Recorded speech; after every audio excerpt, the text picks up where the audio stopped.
Hello everyone, welcome back to another video. Today, I'll be showing you how to connect Pepperstone to MetaTrader 5. Let's get started. First, open Pepperstone and log into your account. Click on Add a Trading Account. You can choose a live trading account, or for this tutorial, we'll use a demo account. The setup process is the same for both. Next, select MetaTrader 5 as the platform. Enter a nickname, select your currency, choose standard as the account type, and set your demo account balance. Click Submit to create the account. Your MT5 demo account will now be created.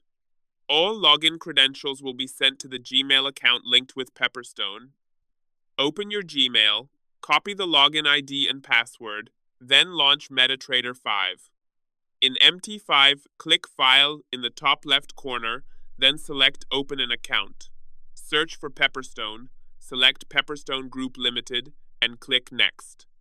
Enter the login ID and password from Gmail, choose the correct server, demo, or live, and click Finish. That's it. Your account is now connected to MT5.